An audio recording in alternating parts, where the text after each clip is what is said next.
are up here. So that in that sense, the factual assertions we make are driven by our ideologies. Okay, now you see, I think that would be sort of Nietzschean if you're willing to say that the ideologies are basically expressions of will to power emotion in that sense. Yeah, and that perhaps is helpful because it helps you to see that there are similarities between Nietzsche, Freud, and Marx. Do you get that? You know this much about Nietzsche. You know something about Freud, that he talks of the subconscious, which asserts itself in all sorts of ways in our thinking as well as our acting. You see. The role of the Oedipus complex in Freud. His book, Moses and Monotheism, in which belief in God is the projection of an Oedipus complex.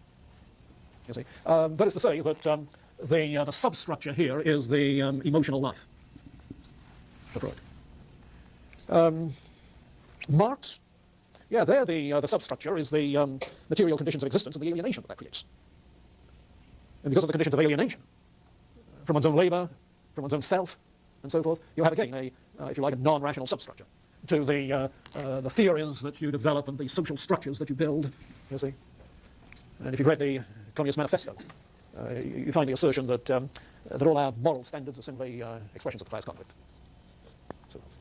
So you have this sort of thing in these three, and the name of Max Weber, the sociologist, belongs along here too. Because while Weber talks a great deal of values, they seem to be relative, the projection of ideologies. You see. Now, you referred to royalty, but another writer who picks up on this very significantly is Alan Bloom.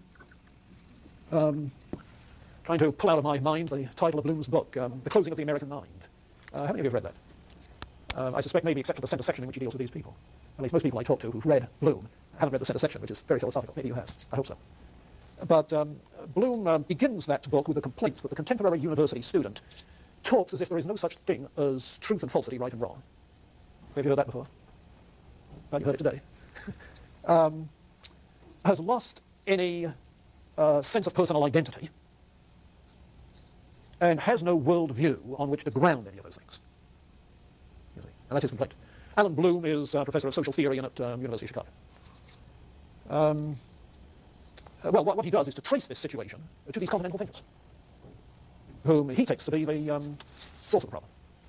I guess my reaction to it, and I wrote a piece responding to it, but my reaction is that that's not the whole story. That at least in the English-speaking world, the influence is as much, I think, from the positivist tradition, with its assertion that the pragmatist tradition that we only have an instrumental view of truth, meaning, the positivist tradition that all values are just expressions of emotion. You see, that whole thing. So there's a complex that has produced that in society. I think perhaps one of the ways in which Rorty is different from Bloom is that he does pull in the Anglo-American influences as well as the continental ones. Yeah. But this is part of the postmodernism of today. Okay. All right. The influence of Nietzsche philosophically, think of Nietzsche around 1900, his influence philosophically certainly continued way through the first half of this century. People who sort of echoes what he's doing is Karl Jaspers. And most of the literature on existentialism talks about Jaspers, even though I think by now his influence is much diminished. But in the first half of the century, quite prominent. Jaspers was not satisfied with what Nietzsche was doing. It seemed to him that people like Kierkegaard and Nietzsche put too much of a gap between human subjectivity, that is to say, these depth dimensions of the inner life, of which Nietzsche speaks, Kierkegaard, far too much of a gap between those inner dimensions and what he calls the empirical existence, which we have as beings in this world. If you like, there's too much of a gap between the scientific and the existential. And so what Jaspers does in a book of his called Reason and Existence, existence being the mean for existential authenticity, what he does is to point out that it shouldn't be either or, but rather both and. And he distinguishes three dimensions of human being. There is our empirical existence, what he calls Dasein, literally being there just another object, another entity. There is consciousness as such. There he's thinking of Kant's emphasis on the transcendental ego, Descartes' cogito ergo sum. There is that inner mental life. Then in addition, there is spirit, the term Geist in the European sense that we got familiar with in Hegel, that has to do with cultural creativity. The third has been stressed by the idealists, the second by the Enlightenment, the third by empirical science. And you don't really have authentic human existence, according to Karl Jaspers, until you have these three dimensions integrated appropriately, embraced, by virtue of some ground of being of which we become aware, some all-encompassing ground of being, the Umgreifende, the term he uses. And what Jaspers talks about then is transcending a purely impersonal, inauthentic, empirical kind of existence. Transcending simply that Enlightenment notion of being a conscious, rational being. Transcending even the life of the culture. You get the Kierkegaardian note in this? Stages on life's way, you see. Transcending all of that in an act of faith that begins to sound almost as if it's religious. And the identity, the nature of that transcendent being, the all-encompassing being, is something we only speak of in symbols and ciphers. We can't conceptualize it. It's as if in Hegel's Phenomenology of Mind, the triad of art, religion, and philosophy is such that you can have your artistic symbols, you can have your religious symbols, but there's no synthesis. That is to say, you can't have the philosophical conceptualization. And so what is involved is an existential kind of attitude, rather than a cognitive grasp in the act of faith. Well, Karl Jaspers, interesting person. His wife was a Jewess, and when, I forget which city it was liberated by the Allies in the invasion of Germany, it was discovered that Jaspers and his wife were listed to be deported to the extermination camp the following week. So he just escaped in that way. All right, Nietzsche. Yeah, and I think Jaspers is a good critique of Nietzsche. What he's called is simply one limited aspect of human concern. The creativity of the human spirit, that third dimension. There'll be others. What I want to do then is to go on to our next particular topic within this business of existentialism, namely to try and introduce what is phenomenology in the 20th century. We recognize that the term, the method, is rooted in Hegel, all right?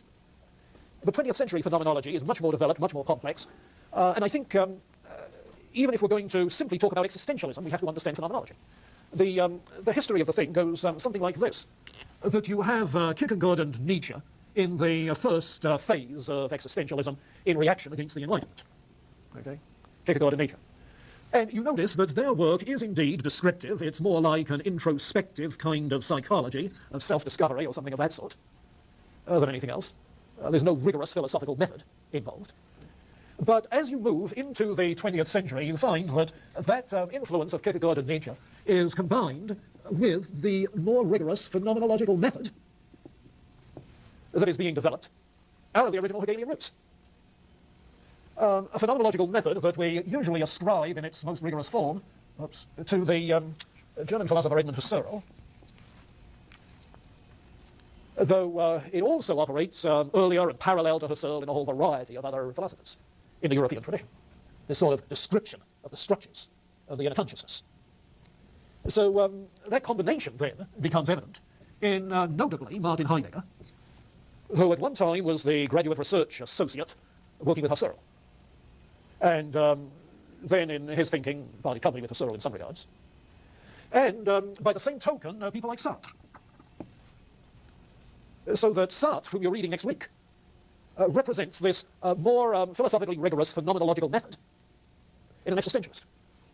Now, it's appropriate to call Kierkegaard and Nietzsche existential thinkers, existentialist, yes. It's appropriate to call these two people existentialists, but they're often delineated from the others as phenomenological existentialists by virtue of the phenomenology. What they use, that is to say, their method is a kind of existential phenomenology, a phenomenology of human existence, of the existential dimensions of human existence. But that's not what Husserl's phenomenology was developed to do. Husserl was more interested in a phenomenology of the transcendental ego. And so his original work is spoken of as transcendental phenomenology to mark it off from existential phenomenology. In no sense would you want to call Husserl an existentialist. You'd flunk if you do that. Yeah, what he's doing is developing a method. Now, there are other European writers who appear, who also, I think, are more influenced by the earlier Husserl. And among them, I'd list the French philosopher Maurice Merleau-Ponty. I'd list the French philosopher Paul Ricoeur, probably the greatest living French philosopher today. He's still alive, retired, taught at the University of Chicago for half a year, for the last several years, teaching occasionally at the University of Montreal, but still teaching half a year at the Sorbonne. Now I think he's retired. Incidentally, he, maybe 20 years ago, we had him as the keynote speaker for our philosophy conference when he was teaching in Montreal.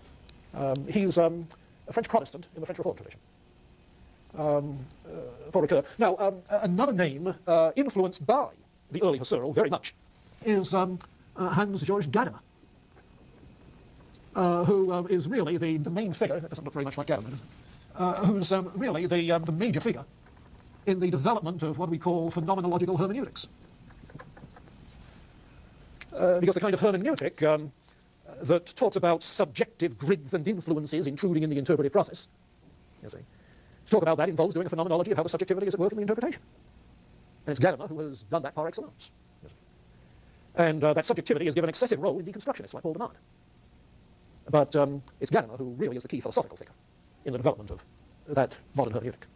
Incidentally, for those of you oriented to theology, let me say the word hermeneutic is used much more broadly than just in terms of theology. It means interpretation. So it's used in relationship to science, in relationship to the social sciences, yes, in interpreting situations, interpreting human actions, you see. It's used in history, it's used in literature, all the rest of it. It's used in terms of reading a philosophical text, so forth. So that. Now, what we want to do, first of all, is to get clear on the phenomenological method.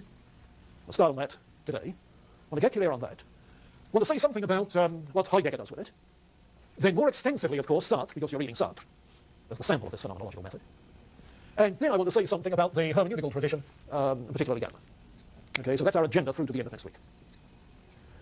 Now, what is phenomenology? Which, as a philosophical method, dominates European philosophy. In this country, it is dominant in Roman Catholic philosophy, due, I might say, to almost a cloak and dagger story.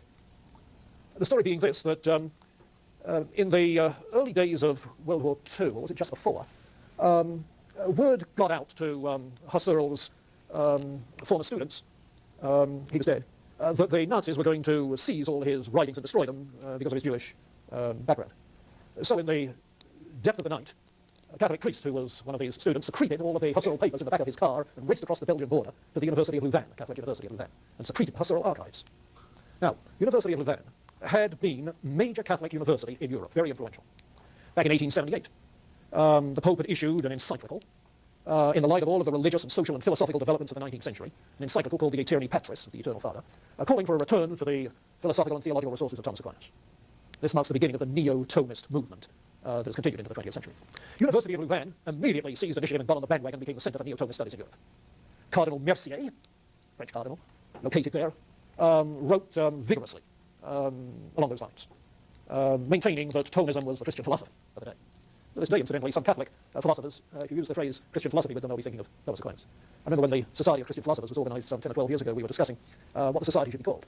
The initial proposal was that we call it the Society of Christian Philosophy.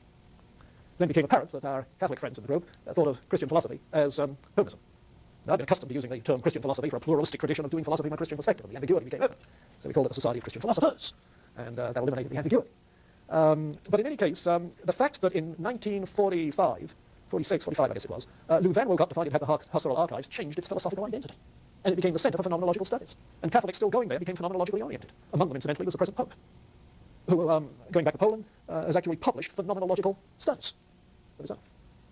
So, cloak and dagger story? Well, not quite cloak. Yeah, cloak, but not quite dagger. Okay, on that story. Some of the influence there.